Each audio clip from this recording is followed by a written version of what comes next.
Hi, this is Tom Sedlak, General Manager at 33rd Company Property Management. Thanks so much for watching our video blog series. Today's topic is how to pick a property management company in the Kansas City metro area. Certainly there's a lot of questions you can ask when you're interviewing a management company. Probably one of the most important ones is who signs the lease? Sounds like kind of a fundamental, easy question, but it has huge ramifications. Many management companies don't sign the lease. They, in fact, have their owners sign the lease, and the owner then is responsible for all of the risk, all of lawsuits, for being a named party in a lawsuit, for any tenant disputes, you name it, you're on the hook as the property owner or investor if your name is actually on the lease.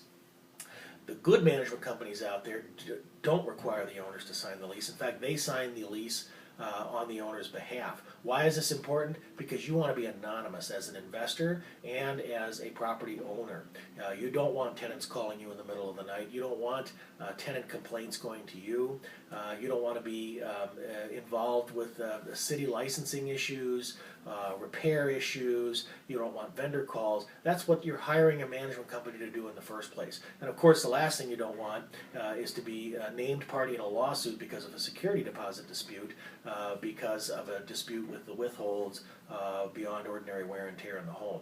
All those things can really put a dent in your day, and that's why when you hire a management company, the first question you should ask is who actually is signing the lease. At 33rd Company, again, we sign the lease on behalf of the owner and take that risk off of the owner's shoulders.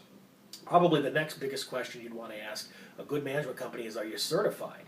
Believe it or not, there are very few talented companies out there that have actually gone the extra mile and gotten their certification, whether it's an IRM certification, a CPM certification, or through NARPM, the National Association of Residential Property Managers. Their certification is called CRMC, a Certified Residential Management Company. Why is it important? Because it basically means that you've been audited. You've been audited by people in the know, by an association that has that experience, and you've got policies, procedures, you've got all of the tools and the processes at your fingertips to manage properties successfully. It makes a big difference. It makes a huge difference to the cash flow for the owner and for the outcomes of residential rentals. Many people, and by that I mean many discount management companies, uncertified management companies, even realtors that do dabble in property management, many of them, not only are they not certified, but they just do lease-ups. They really don't even know or have any experience in the day-to-day management activities that keep a home chugging along in great shape. A lot of times they're just looking to place a tenant and then again have the owner sign the lease. And that's called a lease-up, and that is not generally a good service. And the reason is twofold. One is it again puts all the risk of management on the owner. The individual doing the lease-up, whether it's a realtor or a discount management company, doesn't really have the experience to know what a good tenant is because they've never managed a good tenant. They've never gone through the nose-to-tail management activities to know whether or not their screening guidelines, for instance, are appropriate or need to be tweaked or improved.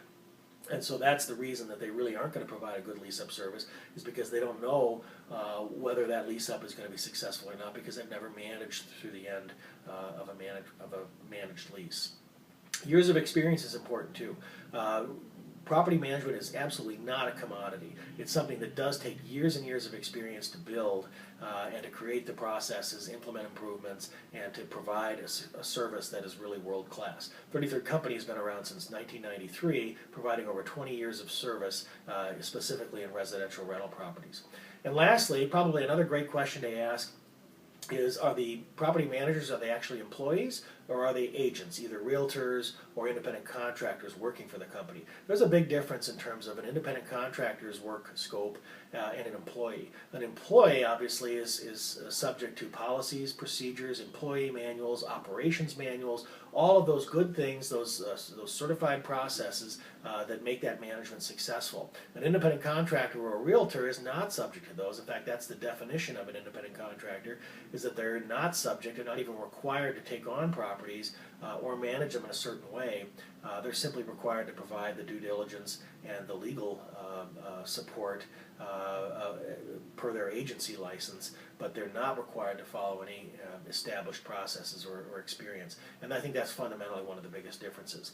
Hopefully this helps you. When you're looking for a property management, give 33rd Company a call and consider us. We'd be happy to help you. Thanks so much for watching our video blog series. Have a great day.